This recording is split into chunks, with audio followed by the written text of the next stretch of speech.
보물이 되는 지식을 찾아 떠납니다. 펼쳐라 보물지도. 와. 네. 아니 두 분은 해외여행 자주 가시나요? 어때요? 저는 사실 여행이라기보다는 네. 전지훈련으로 많이 갔죠. 네. 훈련한다고. 네. 그래서 뭐 보지도 못했어요. 가서 풍경이 어떤지, 이 나라는 어떤지 구경도 못하고 네. 공만 던지다 오셨군요. 그나마 이제 신혼여행 간 거. 네. 미국으로 갔어요. LA로 갔던 거. 이제 그게 제일 기억에 남죠. 우리 경환 씨는 어때요? 저는 버스킹 한다고 막 태국, 호주, 베트남 이렇게 가봤었는데 베트남에서 버스킹 했던 게 제일 재밌었어요. 베트남에서 제일 재밌었고 또 LA 갔던 게 제일 좋았고. 제일 좋았죠. 네, 맞습니다. 사실 저는 늘 여행하면 뭔가 유럽에 대한 환상이 있거든요. 근데 때마침 오늘 모실 선장님이 유럽과 관련이 있습니다. 바로 모셔보도록 할게요. 선장님 나와주세요. 와. 네, 안녕하세요. 저는 경북대학교 사학과의 윤영휘 교수입니다. 반갑습니다.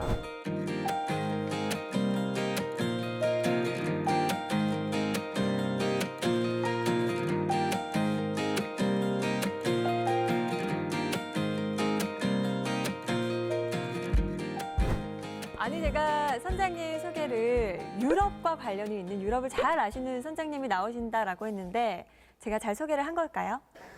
네, 그렇죠. 저는 이제 유학 경험이 있기 때문에 그 지역의 역사, 문화, 또 여러 가지 정말 풍물 그런 것들을 경험할 수 있는 그런 시간을 보냈었습니다. 그럼 오늘 저희가 들을 수 있는 수업도 좀 유럽과 관련이 있는 수업인가요? 아무래도 그렇겠죠. 저는 이제 학교에서 역사를 가르치는데요. 역사를 가르치다 보니까 그런 근대라는 개념, 현대라는 개념이 어떻게 생겼을까 그런 게 관심이 많이 가더라고요. 그것이 시작된 유럽에서의 사건을 오늘 한번 다뤄보고자 합니다. 좋습니다. 오늘 우리 선장님과 함께 유럽으로 떠나는 지식항해 바로 시작해 보도록 하겠습니다.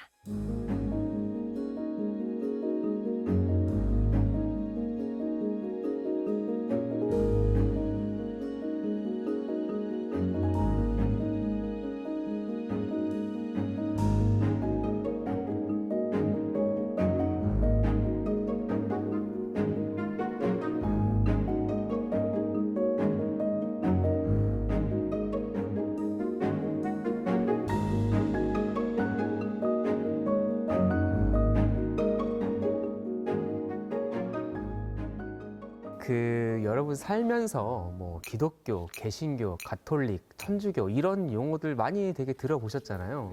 근데 정확한 뜻을 아세요? 그냥 뭐 가톨릭과 기독교의 차이 정도만 아는 것 같아요. 생각보다 약간 혼동되거든요. 기독교. 왜냐면 다 십자가 들고 있으니까. 다 십자가 들고 있고. 네. 그래서 어떤 차이들이 있을까? 또 정확하게는 이런 용어들이 언제부터 사용되기 시작했을까? 그런 궁금증이 있잖아요. 개념 정리를 먼저 하고 좀 넘어갈까 해요. 우리가 가톨릭이라는 말을 많이 씁니다. 그렇죠? 근데 가톨릭이 우리나라에서 천주교라고도 하죠. 그러니까 이제 뭐 사전적 의미는 보편적인 교회라는 뜻인데요. 그러니까 옛날부터 서방, 서유럽에서 오랫동안 존재했던 그런 교회를 우리가 가톨릭 교회라고 하죠. 또 이제 천주교라는 용어도 많이 씁니다. 조금 이따 설명할 개신교에 비해서 좀 오래된 종교잖아요. 그래서 이거를 우리가 구교라고도 이렇게 얘기를 하죠. 또 이제 개신교라는 게 있습니다. 16세기에 오늘 소개할 사건이 종교 개혁을 통해서 로마 가톨릭으로부터 분리돼서 형성된 교회들을 두루 일컫는 말이죠. 가톨릭에 비해서 늦었기 때문에 신교라고도 하고요. 가톨릭 교회에 항의해서 만들어진 교회다. 그래서 프로테스탄트라는 말을 쓰기도 합니다. 이상하게 우리나라에서는 개신교를 기독교라고 하는데요. 사실 기독교는 좀 더 넓은 개념입니다. 뭐 개신교, 가톨릭 모든 걸 합쳐서 이제 사실은 이제 기독교, 크리스천리티라고 얘기를 하는 거죠. 그러면 가톨릭도 기독교라고 할 수 있는 거예요? 그렇죠.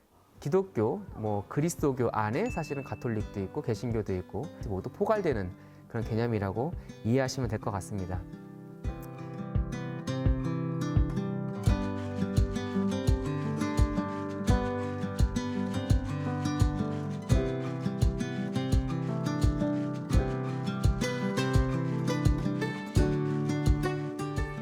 그래서 이 오늘 주제가 이제 종교 개혁이라는 건데요. 워낙 서양에서 유명한 사건이니까 그냥 더 레포메이션 하면은 그냥 종교 개혁이구나. 사실 이제 그렇게 이해를 하는 거죠. 사실 리폼 옷 리폼 할 때 그 리폼 맞습니다. 그러니까 원래 있던 거를 약간 옷 리폼하듯이 네. 다시 리폼하는 거죠. 그리고 또 하나 강조해야 되는 게 이제 종교 개혁하면은 사실 많이 들어보셨을 게 이제 루터라는 사람일 것 같아요. 그래서 우리가 이제 떠오르는 게 이제 루터의 종교 개혁일 텐데 사실은 종교 개혁은 루터가 처음 시작한 것도 아니고요. 루터 말고도 되게 많은 사람들이 했습니다. 그래서 종교 개혁은 복수다. 그러니까 여러 사람들이 했다라고 이해하시면 될 것 같아요. 그 중에 가장 크게 이제 예, 맞습니다. 성공한 성공 맞아요. 제일 성공했고요. 어떻게 루터가 제일 보면 성공했어요. 제일 성공했고 네. 그리고 또 처음 시작한 사람 중에서 어떻게 보면 살아남은 사람. 왜냐면 그때는 교황의 권위가 워낙 셌기 때문에 사실 대들어 살아남기가 쉽지 않았어요. 그러니까 루터의 가장 큰 공헌은 살아남은 겁니다. 살아남았기 때문에 개혁 교회가 살아남았고 사실 개신교라는 게 지금까지 어떤 올 수 있는 기반이 닦인 거라고 그렇게 얘기할 수 있겠죠.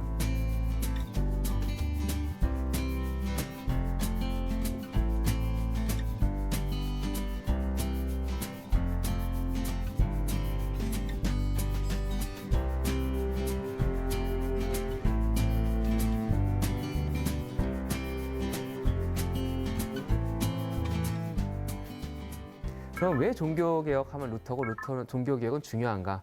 그 이야기를 하기 위해선 종교개혁이라는 게 왜 일어나는지 좀 설명할 필요가 있을 것 같습니다.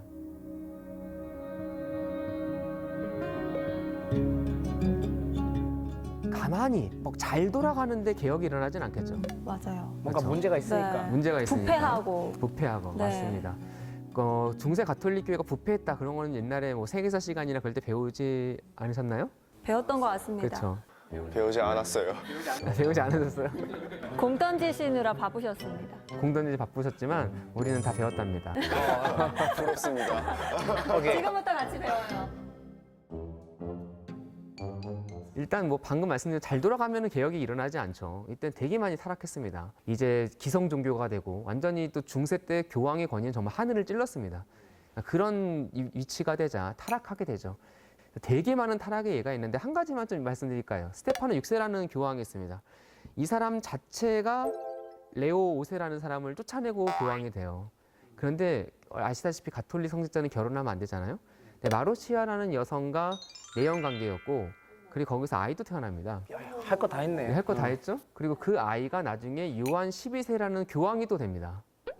아, 그 자식도 예, 자식도 또 교황이 네. 되면서 신기한 일이 일어나죠. 이제 또 마루치아라는 여성은 이 사람만 사귄 게 아니라 또 레오 6세라는 교황이랑 또 사깁니다. 그래서 이때를 창부 정치라고 이렇게 나쁘게 평가를 하는데요. 이런 일이 있었을 정도로 지금 우리가 교황님 하면 참 존경할 만하고 정말 많은 가톨릭 신자들의 정신적인 지주지만 이때는 이 정도로 많이 교회가 타락해 있었습니다. 그리고 이제 이렇게 교회가 타락하면요. 따라오는 현상이 분열입니다. 어느 조직이나 그래요. 그렇죠? 조직이 타락하면 분열이 되잖아요. 1378년부터 1417년 사이에 이 서방 교회가 둘로 쫙 갈라집니다. 그래서 프랑스 국왕이 교황을 압력을 넣어가지고 자기 편 교황을 세워요. 심지어 우리가 로마 가톨릭이라고 얘기하는데 그 성당을 프랑스로 옮겨버립니다. 아비뇽으로. 왜요?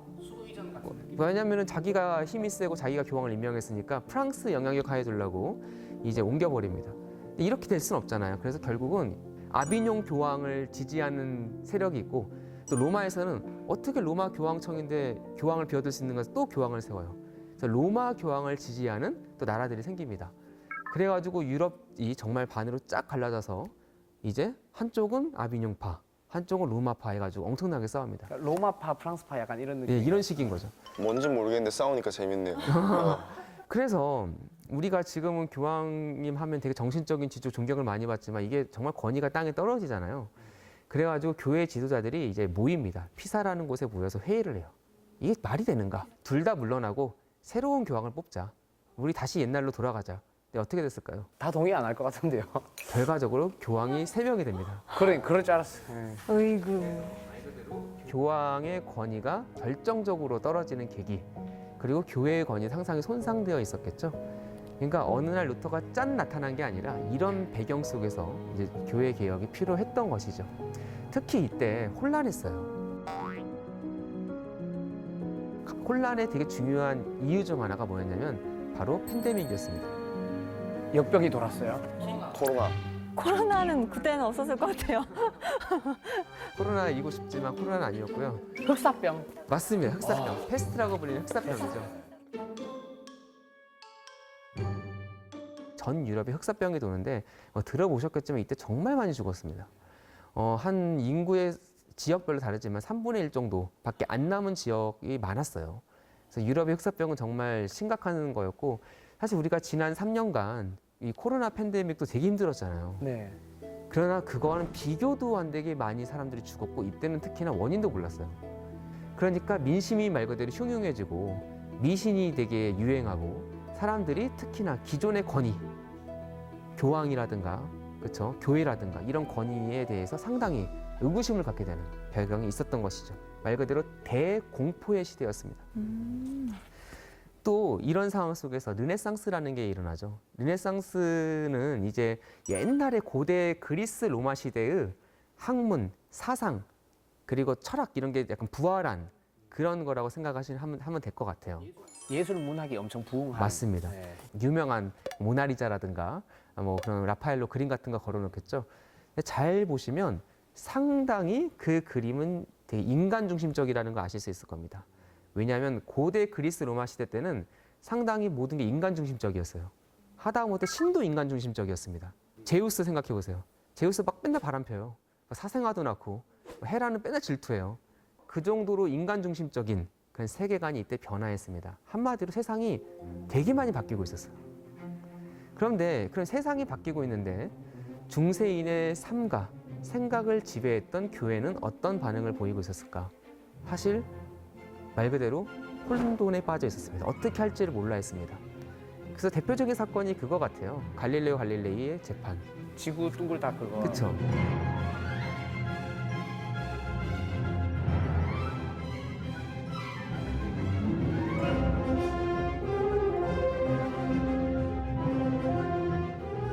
사실 그냥 새로운 지식이고 받아들이면 되는데 무작정 여기에 대해서 반감을 느끼고 기존에 자기들이 가졌던 기득권이 흔들린다고 생각해서 과도한 그런 리액션을 취한 거지 않습니까? 그래서 한마디로 교회가 시대의 변화에 따라가지 못하고 어떤 방향을 상실한 그런 상황 속에서 사실은 루터라는 사람이 나타났을 때 갑자기 큰 변화가 일어날 수 있었던 거죠.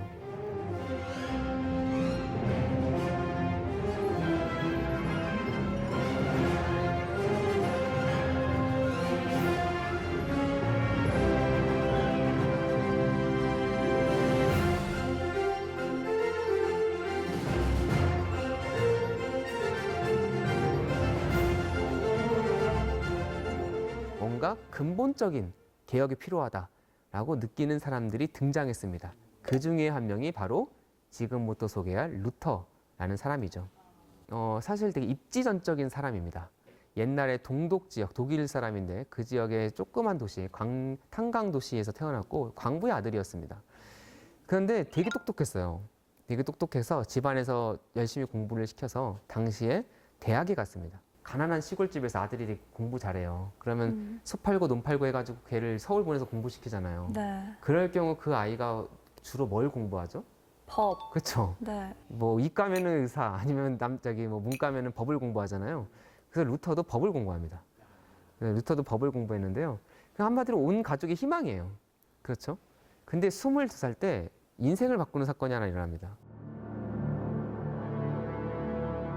루터가 하루는 친구와 같이 이렇게 들판을 걸어가다가 갑자기 폭풍과 몰아치더니 우르르 쾅쾅쾅 하면서 번개가 치기 시작했습니다. 더 놀랍게도 친구가 번개에 맞아서 죽었습니다. 자기 옆에서요? 어머. 여러분 같은 어떤 생각이 드실 것 같아요? 아, 다행이다. 내가 안 맞았다. 정말? 다행이라고 해서 친구가 죽었는데? 내가 죽을 뻔했잖아요. 그런가? 피해요? 저는 트라우마 생길 것 같아요. 네. 나는 친구 목까지 내가 살아야겠다. 약간 이런 생각도 들 것 같아요. 그러니까 여러분들은 상당히 근대적인 생각을 하시는 거예요.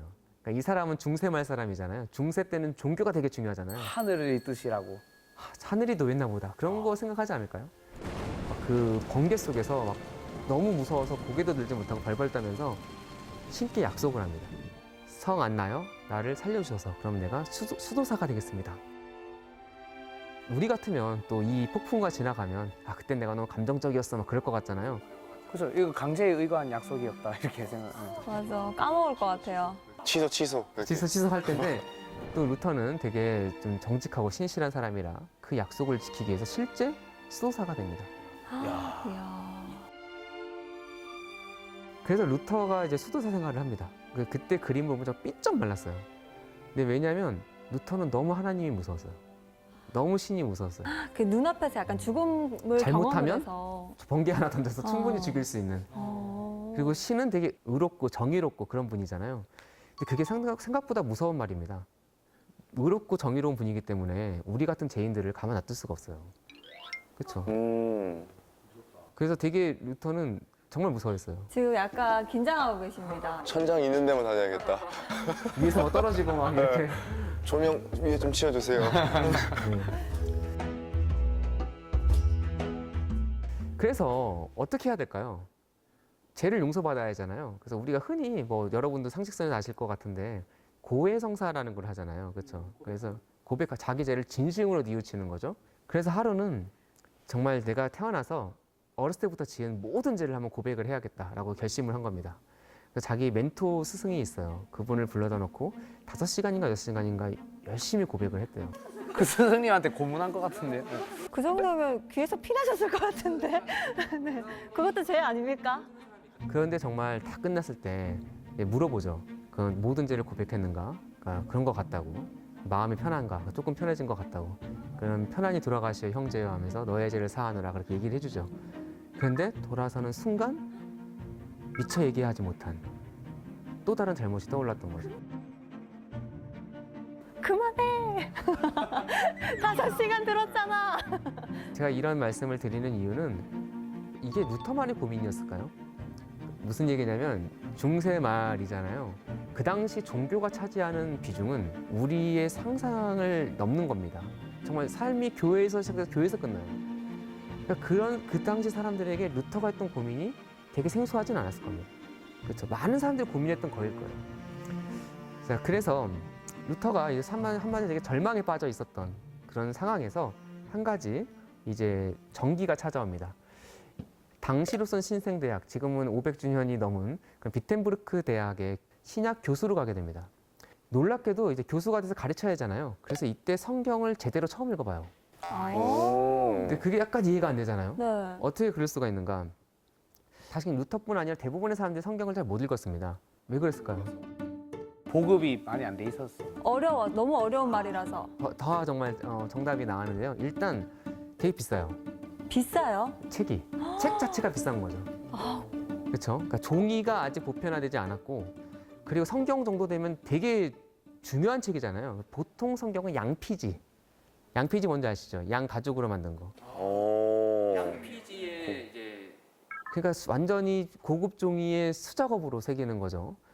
근데 양피지가 얼마인가? 지금 제가 한번 알아봤거든요, 어제. 지금도 양피지 A4 용지로 사면 15,000원이래요. 지금 가격이. 근데 당시는 대략 5만 원은 넘었어요.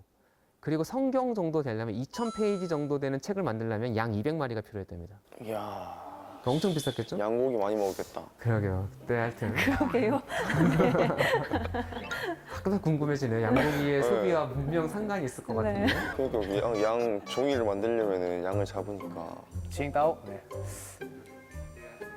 그래서 1400년대 중반에 이 성경책 구텐베르크라는 사람이 만든 성경책이 50불텐이었는데 이게 얼마인가? 대략 일반 노동자의 2년, 3년치 연봉 정도였어요. 되게 비싼 책이에요. 와. 그러니까 거기다가 방금 말씀하신 것처럼 그 당시도 성경을 라틴어로 적었거든요. 라틴어로. 그러니까 모국어가 아니에요. 그러니까 뭐 예를 들어서 우리나라에서 막 책이 한 1,000만 원 하는데 한자로 적혀 있어. 아유, 그럼 누가 읽겠습니까? 못 사요. 일단 그쵸. 1,000만 원이라서 못 사요. 못 사고 또 사도 못 산들 읽어요. 못 읽고. 네. 그러니까 그런 약간 제가 쉽게 얘기했는데 뭐 그런 수준이었던 것이죠. 그래서 이제 신약학 교수가 되면서 성경을 빌려 읽습니다. 제대로 읽어본 거예요. 그러면서 로마인에게 쓴 편지라는 성경이 있어요. 신약에 사도 바울이 쓴 책인데 거기 1장을 읽다가 이 사람에게 약간 내적인 변화가 일어납니다. 오직 의인은 믿음으로 말미암아 살리라라는 말이 나옵니다. 이게 무슨 말이냐면은 인간이 어떻게 의로워질까? 열심히 내가 착한 일을 하고 선행을 하고 자기 고행을 한다 해도 신은 너무나 의롭고 정말 무결한 분이기 때문에 우리가 그 정도에 이를 수가 없어요. 어떻게 그런 구원을 얻을 수 있는가? 신을 믿을 때, 믿음이 있어야 된다. 그렇죠. 그분을 예수 그리스도가 인간을 위해서 돌아가셨잖아요. 모든 인류의 죄를 사하기 위해서 그걸 믿을 때 그분의 의가 나의 의가 된다. 예, 그거를 읽고 루터가 크게 깨닫고 정말 이게 아니구나. 나는 그동안 이 죄를 없애기 위해서 온갖 짓을 다 했는데 그게 아니구나. 내가 믿으면 구원을 받을 수 있구나. 이걸 깨닫게 됩니다. 그런데 다시 한번 말씀드리지만 루터만의 고민이 아니었잖아요. 루터가 이 말을 했을 때 정말 많은 사람들이 와 하면서 동감하는 게 있었겠죠. 1515년에 루터가 자기의 생각을 정리를 해요. 97개 항목으로. 그리고 동료 교수들한테 읽어보라고 줍니다. 그런데 저도 가끔 미안한 얘기지만 동료 교수님들이 책 썼다고 이렇게 주세요 하면 읽어보라고. 죄송한 얘기지만 잘 안 읽거든요. 그 교수님들 보고 계실 수도 있고. 죄송합니다. 네. 그런데 1517년에 어떤 일이 벌어지냐면 루터가 저기 보이는 대학 교회 문에 95개조를 이렇게 종이에 써서 꽝꽝꽝 하고 붙이는 그런 사건이 일어납니다. 그래서 사실 이거를 우리가 종교개혁의 시작이다라고 얘기하거든요. 그럼 루터는 왜 대학 교회에 이렇게 붙이게 되었을까? 바로 면벌부라는 것 때문입니다.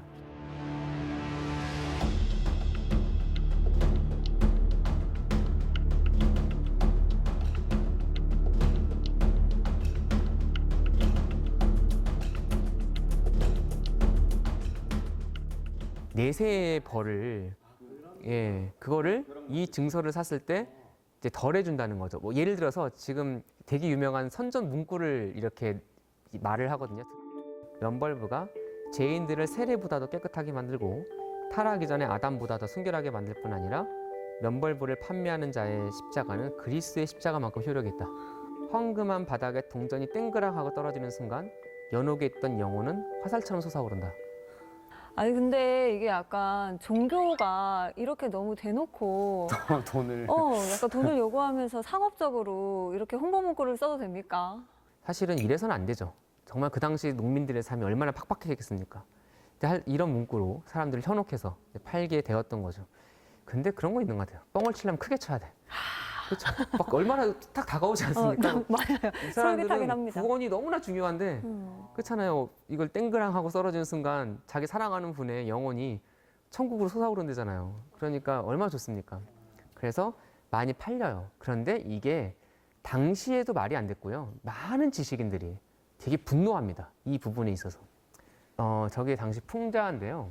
그림을 잘 보시면 삼중간을 쓴 사람이 이탈리아 교황이에요. 당시 교황은 대부분 이탈리아 사람이 됐어요. 그리고 저 말이 독일입니다. 독일을 상징하는 말이고 뒤에 스페인 사람, 앞에 프랑스 사람, 또 영국 사람 이런 사람들이 저 말을 끌고 가죠. 그러니까 힘이 없는 독일에 약간 정말 강제적으로 외부인들이 와서 이걸 파는 거예요. 그런 거에 대한 지식인들의 분노 그런 것들이 있었던 것이죠. 자, 그래서 이런 맥락 속에서 루터가 1517년 10월 31일에 후대가 기억하기 좋게 10월 마지막 날에 그렇죠. 사실 이날이 그 할로윈데이잖아요. 네. 근데 이제 이날이 종교개혁일인 거죠. 이때 이제 그 대학 교회에 95개조를 정리를 해가지고 꽝꽝꽝 하고 박았다고 전해지죠.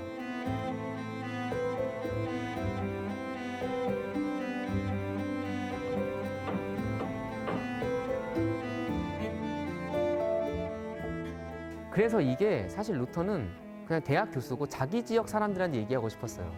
그렇죠? 근데 이게 파란을 일으킵니다. 루터는 전혀 의도하지 않았는데 그 핸드라이팅으로 손으로 적었거든요. 얼마 지나지 않아 한 보름도 안 돼서 거의 모든 독일 지역에 루터의 95개조가 퍼집니다. 근데 그만큼 열망을 했었나 봐요. 이렇게 누군가가 반박을 해서 이 썩어 빠진 이 교황과 교회를 어떻게든 바꾸고 싶었다는 열망이 그만큼 그랬겠죠. 많았을 것 같아요. 분위기가 가득 차 있는데 네. 누군가 나타났으면 사실 루터가 아니어도 누군가 나타났으면 어쩌면 이런 반응이 나타날도 뭐 그게 하나도 이상하지 않을 그런 시대적 배경이 있었겠죠. 네, 그래서 근데 이게 95개조 내용이 뭐냐면 주로 이제 면벌부를 공격하는 건데 더 나아가서 이제 교황의 권위에 대한 도전이죠. 왜냐하면 이게 말이 안 되는 건데 이게 어떻게 정당화될 수 있는가? 교황과 가톨릭 교회가 이거를 승인했기 때문이잖아요. 또 그럴 권한이 있다고 생각을 하죠. 그게 아니라는 겁니다. 교황보다 더 높은 권위가 신자에게는 있으니 그게 뭐냐면 바로 하나님의 말씀이 성경이라는 거죠. 성경 어디에 면벌부에 대해서 정당화할 수 있는 그런 내용이 있겠습니까? 그렇죠? 그래서 사실은 루터가 면벌부를 공격했지만 그 안에 내포된 내용에 되게 포텐셜이 있었던 겁니다. 즉 신자의 신앙생활에 있어서 최고의 권위를 가지는 것은 사실은 성경이라는 거죠. 교황권에 대한 공격을 루터가 처음 한 건 아닙니다. 그래서 얀 후스라는 사람은요, 루터보다 100년 전에 비슷한 얘기했다가 이 사람은 진짜 말 그대로 화형당해 죽어요. 끌려가가지고 또 종교회의가 열리는데 오라고 그래요. 갈까 말까 고민하니까 안전 보장을 해줍니다. 증서도 써줘요. 근데 갔다가 가지마. 이제 화형당해서 죽어요. 그런데 거의 비슷한 얘기를 한 루터는 100년 후에 살아남습니다. 회의 안 갔어요? 이따가 보이면 가요. 그런데 살아남는데 살아남을 뿐 아니라 정말 모든 유럽에서 막 열기가 막 일어나거든요. 약간 영웅화된 예, 건가? 선풍적인 그런 인기를 끌게 되거든요. 그 차이가 어디서 생겼을까요? 그 55개조 반박문이 불티나게 퍼져나가면서 약간 민중들의 인기를 얻습니다. 그럼 95개조 반박문이 어떻게 퍼져나갈 수 있었을까요? 그러게요. 손으로 써서? 양가죽이 비쌌다고 했었는데. 그래서 이때 과학기술의 발전이 중요했어요. 오. 저 기계가 되게 중요했죠. 바로 구텐베르크의 인쇄기입니다.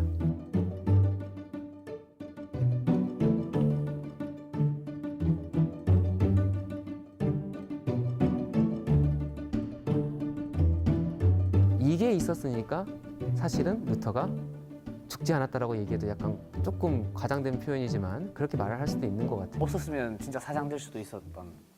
그 투마로우라는 영화 아세요? 약간 재난 영화? 네, 알아요. 네. 그래서 그 영화 보시면 주인공들이 뉴욕에서 막 도망쳐요. 그 추위를 피해. 그래서 뉴욕 공공도서관에 들어갑니다. 거기서 너무 추우니까 책을 불태워요. 근데 사서가 어떤 책 하나 꼭 껴안고 있어요.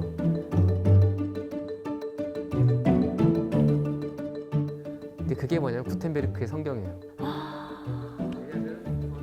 왜냐하면 이거는 인류 문명의 보고라는 거죠. 그 정도로 사실 어떻게 보면 인간의 지적인 그리고 어떤 사상적인 그런 영향력을 극대화할 수 있는 그 시작점이 바로 인쇄물이었던 것 같아요. 그래서 인쇄물 때문에 정말 순식간에 유럽에 퍼집니다. 손으로 써서 언제 퍼뜨려요, 그렇죠?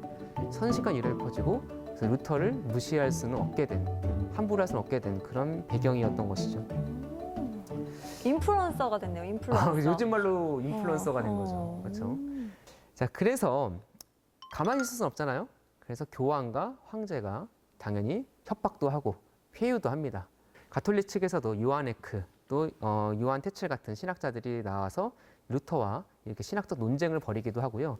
이 과정 속에서 사실 루터는 자기의 생각을 더 정교하게 만들고 더 가톨릭 교회에서 이제 떨어져 나갈 수밖에 없다는 생각을 하게 됩니다. 결과적으로 그 당시 교황이었던 레오 10세가 루터를 파문합니다. 파문이라는 게 뭐냐면요, 성찬과 교회 예식에 참여할 수 없게 만드는 건데요. 잘린 거네요.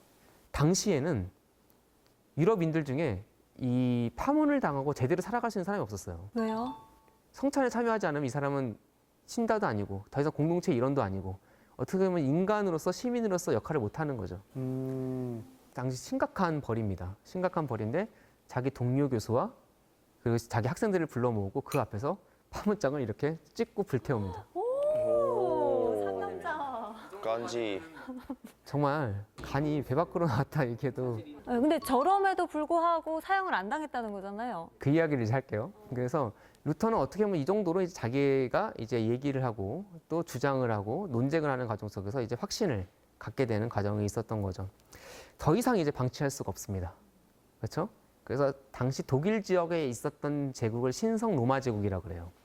신성 로마 제국 황제였던 카를 5세가 루터를 부릅니다. 사실 무섭잖아요. 학창 시절에 선생님 불러도 무서운데. 그렇죠.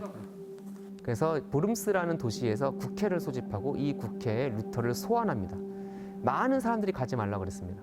왜냐하면 100년 전에 아까 말한 얀 후스도 비슷한 게 갔다가 죽었거든요. 근데 루터가 이제 유명한 말을 하죠. 보름스에 있는 모든 기와장이 악마라 하더라도 나는 가겠다. 그래서 가요. 왜냐하면 자기의 주장을 황제 앞에서 말할 수 있는 기회잖아요. 기회라고 생각했구나. 네. 이 황제 앞에 황제가 소집한 이 법정에 소환이 되고요. 가톨릭 측 이제 신학자가 이제 물어봅니다. 두 가지 질문합니다. 루터가 쓴 책을 이만큼 쌓아놨어요. 이 책을 네가 썼는가? 루터가 예, 그래 답을 해요. 두 번째, 그 이 책의 내용을 지금도 인정하는가? 그리고 이거를 철회할 의사가 없는가? 루터가 하루만 생각할 시간을 달라고 합니다. 생각보다 쉽지 않은 질문이잖아요. 그렇죠. 그리고 여기서 노라고 얘기했을 때 어떤 결과가 찾아올지도 우리가 손쉽게 예상이 되죠. 하루가 지나서 다시 찾아옵니다. 그래서 루터에 다시 묻습니다.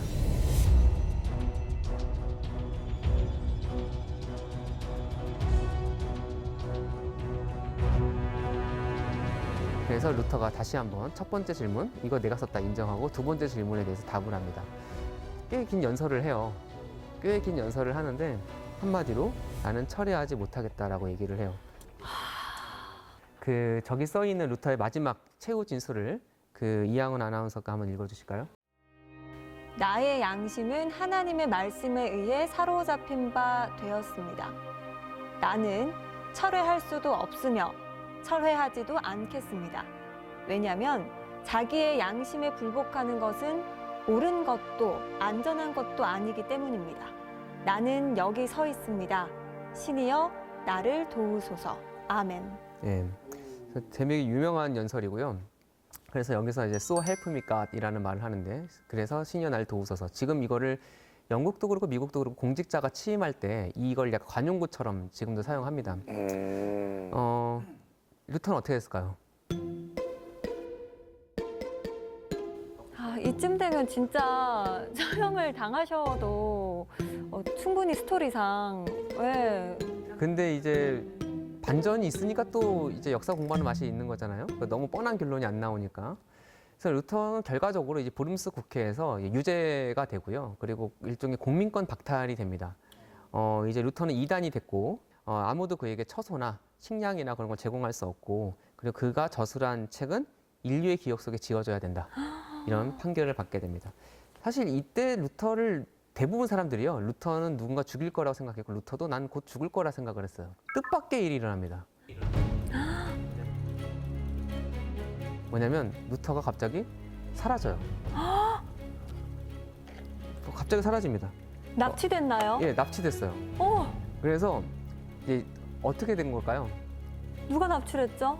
그걸 되게 궁금해서 사람들이 네. 실제로도 궁금했는데, 이제 나중에 밝혀진 바로는 작센의 선제후 프리드리히가 루터를 납치시킵니다. 자기 부하들에게 루터를 납치해서 어딘가 숨기라고 그래요. 그래서 나한테도 보고하지 말라고 그래요. 왜냐하면 황제가 물어볼 수 있잖아요. 그래서 루터를 저기 보이는 바르트부르크라는 성에 숨깁니다. 그러니까 지켜주려고 했던 그쵸. 거죠. 제가 저 성을 가봤는데요. 직접 가봤는데 진짜 딱 성에 올라가잖아요. 사방에 숲밖에 없어요. 되게 외진 곳에 있는 그런 성입니다. 그래서 저기에서 루터가 납치당해서 어떻게 보면 살아남은 거죠. 그럼 루터는 저기서 뭘 했을까요? 신학 공부요. 유서? 아무것도 안 할 것 같은데요. 죽는데. 뭐 죽는데 뭘 하겠어. 뭐 보통은 이렇게 생각할 수도 있을 것 같아요. 뭐 그냥 자포자기 하거나 네. 아무것도 안 하거나 술 먹거나. 그 기양 죽는 거 하면서 이제 타락의 길을 가거나 네. 그럴 수도 있지만 어쨌든 중요한 거 하잖아요. 루터는 여기서 성경을 번역합니다. 라틴어로 어렵게 되어 있는 예, 성경을 독일어로 번역을 해요. 정말 자기 인생에서 꼭 이건 해야겠다. 그렇게 생각했던 일이었던 성경 번역을 합니다. 라틴어로 되어 있던 성경, 그거를 이제 독일어로 번역을 해요. 독일어로 번역하는데 놀랍게도 신약 성경 번역하는데 11주밖에 안 걸립니다. 당시 여러분 사전이 있었던 것도 아니에요. 그렇죠? 그리고 루터가 지금 급하게 도망갔잖아요. 뭐 여러 가지 그 정말 되게 최소한의 자료밖에 없었어요. 그러니까 루터가 상당히 머리가 좋았던 사람이죠. 똑똑하네. 그리고 성경을 번역할 때는 한 가지 원칙이 있었습니다. 일부러 속어, 즉 일반 민중이 대중이 쓰는 말로 번역을 했어요. 아, 읽기 쉽게. 읽기 쉽게. 아. 그러니까 뭐 하였느니라 그게 아니라 뭐 했어요. 뭐 이런 식으로 뭐 이렇게 뭐 읽고 싶다, 네. 읽고 싶다. 그런 식으로 그렇죠. 뭐 믿는가 동의 비동 이런 식으로 이렇게 이런 식으로 킹받쥬? 그러니까 그런 네 하여튼 그 정도까지는 모르겠으나 네. 일반인들이 충분히 읽을 수 있게 그렇죠. 왜냐하면 일반 신도들에게 하나님의 말씀을 돌려주고 싶었어요. 그동안은 오랜 시간 동안 소수의 성직자가 독점했잖아요. 그리고 그러니까 어떻게 보면 비성경적인 얘기도 막 하고 면벌부도 팔고 그랬던 거 아닙니까? 프로테스탄트의 대의를 알릴 수 있는 가장 좋은 방법이라 생각을 했습니다. 그런데 뜻하지 않은 두 번째 효과가 있었습니다. 그게 뭐냐면 독일인들 사이에 민족주의적인 감정이 일어나게 되는 계기가 돼요.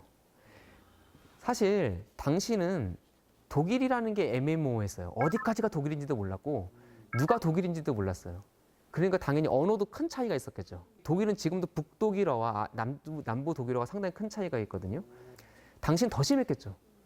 그러니까 루터의 성경이 일종의 표준어 역할을 하게 되는 거예요. 여기서 언어적인 통일도 이루어지고 그러니까 우리는 같은 언어를 쓰는 사람이네. 그렇죠. 그런 감정도 생기겠죠. 그래서 물론 민족주의가 발흥하게 되는 건 이것보다도 200~300년 후지만 많은 사람들이 루터의 어떤 큰 공적으로 이런 성경책, 독일어로 된 성경책을 제공한 것을 이렇게 꼽고 있습니다.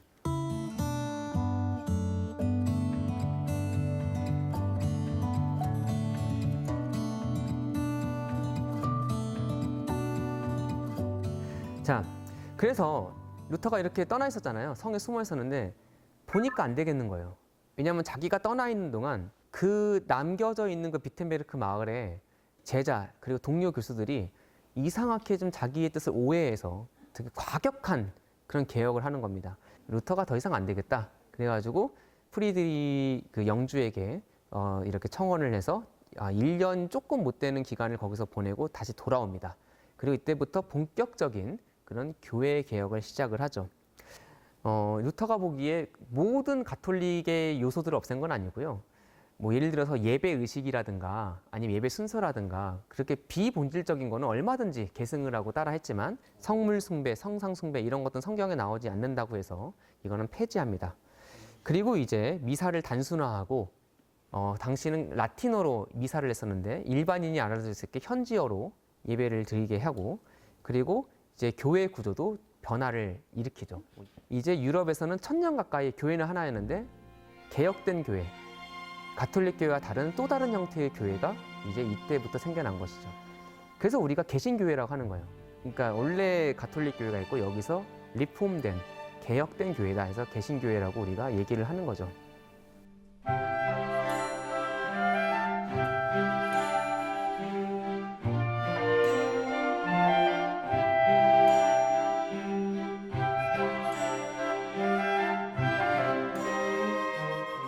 루터는 교회의 개혁을 사회의 개혁으로 발전시켰습니다.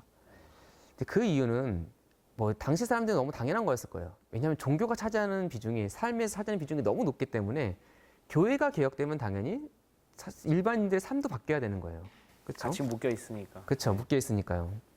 루터는 가난한 사람과 고아를 돌보는 구빈원을 설립하고 그리고 스스로 그 자기 역병으로 고아가 된 아이들 8명 정도를 키웠어요.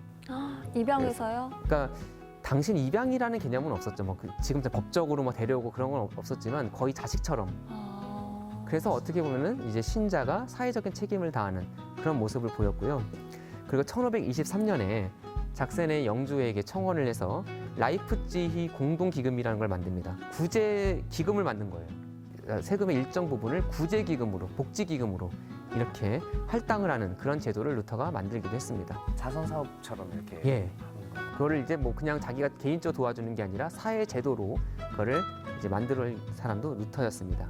약간 진짜 현대 복지제도 같이 그렇게 했네요. 네, 그런 좀 씨앗이 그때 보이는 거죠. 그리고 교육도 되게 강조했어요. 왜냐하면 신자들을 가르쳐야 돼요. 가르치다 보니까 뭐 성경도 가르쳐야 되지만 그들이 성경을 이해하려면 뭐 읽고 쓰기 이런 걸 해야 될 거 아닙니까? 그래서 루터파가 퍼지는 곳에서는 사실은 학교가 많이 발달을 하게 됩니다. 그리고 또한 루터는 여성의 지위에도 관심이 많았습니다. 일단 수녀들이 이렇게 믿음을 바꿀 경우 결혼하는 것을 권장을 했고요. 독일의 여러 제후들에게 모든 마을에서 여아들이, 어린 여자 아이들이 독일어를 배울 수 있는 학교를 지어달라고 청원을 한 사람이 또한 루터였습니다. 그리고 자기가 일종의 정말 중요한 지도자 역할을 하는 비텐부르크에서는 1533년에 이제 소녀들을 위한 학교를 건립하기도 했었죠. 그래서 루터파가 퍼지는 지역에서는 여성과 빈민에 대한 교육이 되게 중요한 그런 공동체의 사업으로 발전을 하게 됩니다.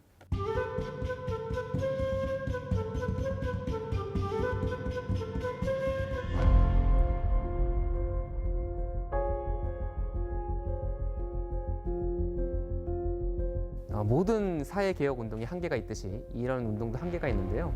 저 그림이 좀 보여주는 것 같아요. 저 그림을 보시면 저분이, 저 떡대 좋은 분이 그 작센의 선제후 프리드리히거든요. 그 뒤에 루터를 비롯한 종교개혁자들이 약간 숨어 있죠. 저게 딱 보여주는 딱 느낌이 있지 않습니까? 저게 상징하는 느낌이 있지 않습니까? 루터가 살아남는데 되게 중요한 역할을 하는 사람이 사실은 프리드리히로 대표되는 세속 영주들이었어요. 네. 사실 세속 영주들이 루터를 보호해주고 어떻게 보면 지지해줬으니까 교황의 정말 그 막강한 파워로부터 루터가 숨을 곳이 있었던 것이죠. 여기까지는 좋아요. 그런데 그러니까 어떻게 되겠습니까? 유착관계처럼. 유착관계가 성립이 되겠죠. 네. 이거는 많이 비판을 받는 점입니다. 그래서 살아남기 위해서 어떻게 보면 군주권과 유착을 했는데 이것 때문에 정치적으로 보수화되고 또 루터교는 국가 통치 이념화되는 그런 경향을 보이게 됩니다. 그리고 이제 두 번째로 비판받는 지점이요. 루터가 자기를 지지하는 농민들의 반란이 일어났을 때 그걸 모른 척합니다. 더 정확히 얘기하면은 그들을 비판하고 상당히 공격까지 하게 됩니다.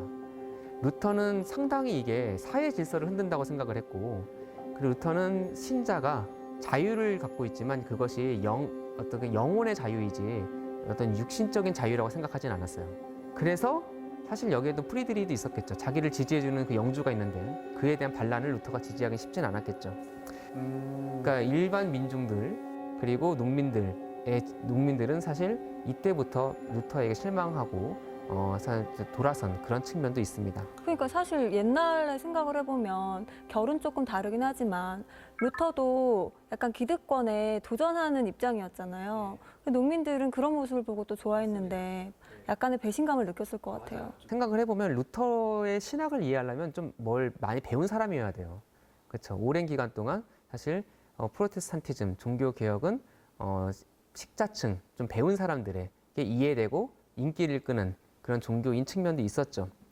그리고 이제 마지막으로 이제 당시 종교개혁자들은 루터는 직접적으로 그러진 않았는데 자기의 신념을 보존하고 확산하기 위해서 사실 전쟁이나 폭력을 쓰는 것을 서슴지 않았습니다.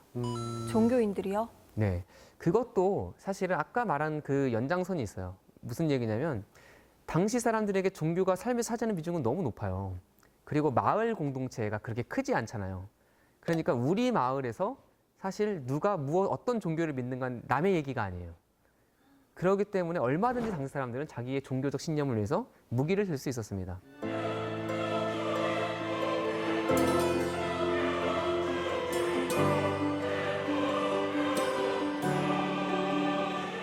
그래서 여러 종교 전쟁이 있는데요. 딱 두 가지만 말씀드리고 이제 좀 마무리할까 해요. 첫 번째가 슈말칼덴 전쟁이라는 겁니다. 이 슈말칼덴 전쟁으로 아우구스부르크 조약이라는 게 맺어집니다. 가톨릭과 루터파 사이에 합의가 맺어져요. 그래서 어떤 합의가 맺어지는가? 우리 너무 종교 문제 복잡하잖아요. 그러니까 영주의 종교가 그 지역의 종교다. 무슨 얘기냐면 작센의 영주가 루터파예요. 그럼 그 지역 사람들은 루터파를 믿는 거야. 약간 종교의 자유는 없네요. 근데 이게 약간은 발전입니다. 영주들한테는 종교의 자유가 있는 거고 그전에는 아예 선택지가 하나였는데 저거 선택지가 또 하나 늘어난 거잖아요. 기존에 가톨릭만 있는 게 예, 아니다. 아니니까요. 요거 믿고 싶으면 이사를 가야겠네요. 그렇죠. 그런 자연스럽게 그런 결론으로 이어지겠죠. 이제 선택을 할 수 있는 가톨릭 아닌 루터파 이렇게 선택지에 들어가게 되었죠. 근데 여러분이 보시다시피 완전한 해결책은 아니죠. 그래서 또 전쟁이 일어납니다. 그게 바로 30년 전쟁이라는 거예요. 이름도 무시무시하지 않습니까? 그래도 100년에 비하면 짧은데. 그러네요. 30년간 저렇게 싸웠고요. 그 결과 독일은 저렇게 산산조각 납니다. 눈이 아플 지경입니다. 눈이 아플 지경이죠. 네. 그래서 30년 전쟁의 결과물이 베스트팔렌 조약이라는 건데요. 일단 루터파 말고 깔뱅파도 이제 선택지에 들어갑니다. 선택지가 조금 더 많아졌어요.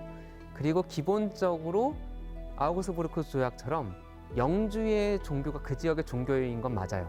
그런데 아까 말한 것처럼 그 지역에 사는 다른 종교인 사람들 있잖아요. 그 사람들을 위해서 일정 기간 유예 기간을 뒀습니다. 유예 기간이요? 네. 어떤 유예 기간? 한 2, 3년간은 그 지역에서 이제 영주의 종교에 상관없이 이제 종교적 자유를 누릴 수 있었던 거죠. 개인의 자유가 완벽한 자유는 어느 아닌 것 정도는 같아요. 조금 늘어난 거죠. 왜냐하면 일정 기간 유예 기간을 두고 믿을 수 있게 해줬으니까. 그럼 3년 지나면 다시 여기로 해야 돼요? 그래서 그것 때문에 이제 인구 이동도 많았고 또 사실 탄압도 계속 지속이 돼요. 그래서 독일은 계속된 종교 전쟁이 있게 됩니다. 이제 신성 노마 제국이 형식적으로는 있지만 각 지역 영주들이 완벽한 주권과 외교권을 갖게 됩니다. 그러니까 종교 때문에 더 이상 함께 갈 수가 없는 거예요. 다른 지역이랑. 그래서 독일은 이때 일종의 3등 국가로 전락하죠. 한 많을 땐 300여 개 나라로 갈라지게 됩니다. 그래서 이때부터 유럽에서 사실 독일의 힘이 약해지고 프랑스의 힘이 강해지는, 사실 이런 상황에서 독일이 결국 언제까지 1872년에 비스마르크가 통일할 때까지 독일은 상당히 어려운 그런 시기를 겪었던 것이죠. 그게 다 종교 때문이네요. 그렇죠. 그리고 이때 스위스와 네덜란드가 독립을 합니다. 공식적으로. 다시 한번 말씀드리지만 루터의 종교개혁에 여러 가지 의의가 있지만 방금 말씀드린 것처럼 여러 가지 한계 또한 있었고, 그 중에 하나가 종교 때문에 사람을 죽고 죽이는 종교 전쟁이 여러 번에 걸쳐서 일어났다는 거죠. 야, 종교가 뭐라고 저렇게. 그렇죠. 근데 그게 사실 유럽 역사에 남긴 흔적은 또한 꽤 큽니다.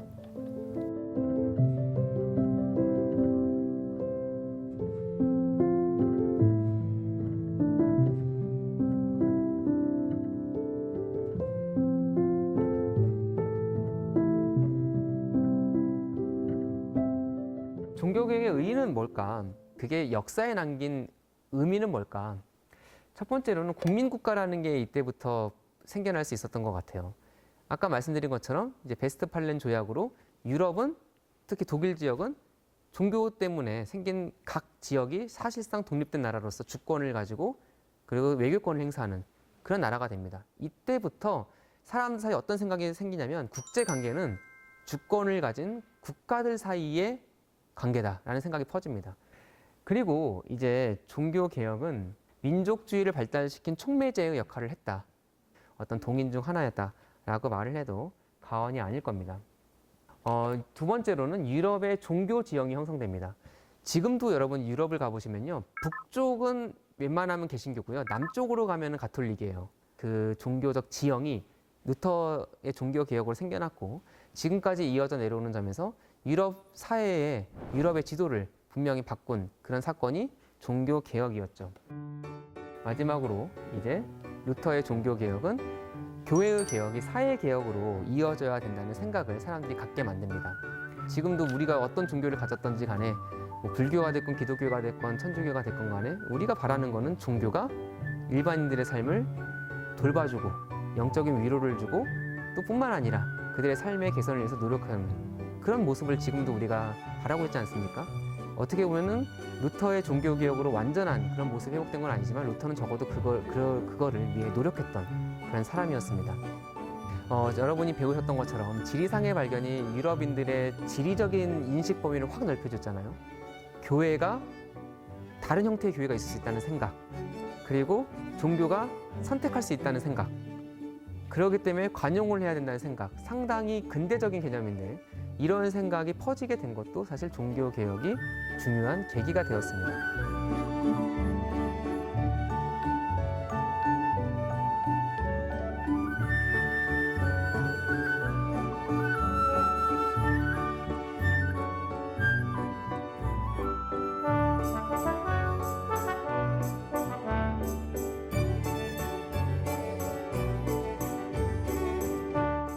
루터가 남긴 명언이 되게 많은데요. 그런 말을 했어요. 학교가 번창하는 곳에서 모든 것이 번창한다. 그는 아주 독실한 신앙인이었고 신 앞에 어떻게 보면 정직하게 살려고 했고 많은 사람들에게 일종의 해방의 메시지를 전파를 해줬죠. 일반 대중들 그리고 정말 힘이 없는 사람들에게 실질적인 삶의 개선을 주고자 했습니다. 그런 점에서 루터가 했던 종교 개혁과 여러 가지 정치적인 여러 가지 움직임뿐 아니라 일반 대중들의 삶의 개선을 위해 했던 노력까지도 우리가 같이 고려하면 종교 개혁에 좀 진정한 의미에 조금은 더 다가갈 수 있지 않나, 네, 그렇게 생각을 해봅니다. 와, 좋습니다. 오늘의 항해는 이제 선장님과 함께 특히 500년 전 종교개혁과 관련을 해서 유럽에 대해 조금 더 알아볼 수 있는 시간이었는데, 그렇다면 우리 선장님께서 오늘의 강의 한마디로 딱 멋있게 정리를 해주시죠. 오늘 우리는 같이 종교 개혁을 배웠잖아요. 근데 종교 개혁이라는 사건을 단순히 뭐 교회사의 사건, 종교사의 사건으로 보기보다 세상이 만들어질 때 되게 중요한 부분을 역할을 수행했던 사건이었다는 걸 기억했으면 좋겠고요. 그리고 이런 것들을 알아가면서 우리가 좀 더 세상을 균형 잡히게 넓게 같이 바라볼 수 있었으면 좋겠습니다.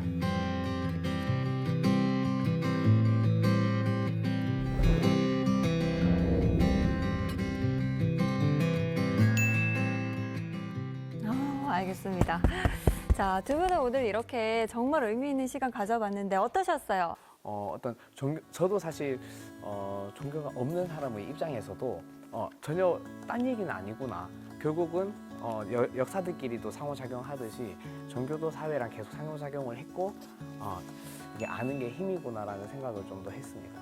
맞습니다. 진짜 여기에 덧붙이자면 종교는 없어도 종교 개혁은 알아야겠다라는 생각이 들었습니다. 저는 여기 와서 모든 게 다 공부잖아요. 네. 세계사까지 배울 줄은 몰랐고 이렇게 촬영을 계속하면서 지식이 자꾸 늘고 있는 것 같아요. 조금씩. 인욱 씨 말도 들어보고 하니까 우리 다 같이 학구열에 불타고 있는데 이럴 때 공부의 흐름을 끊으면 안 돼요. 장작을 더 넣어주겠습니다. 저희가 다음 주에도 유럽의 근대사 2탄을 준비를 했으니까요. 기대 많이 해주시고요. 다 같이 인사하면서 끝내보도록 하겠습니다. 다음 주에도 찾아라 도무지도!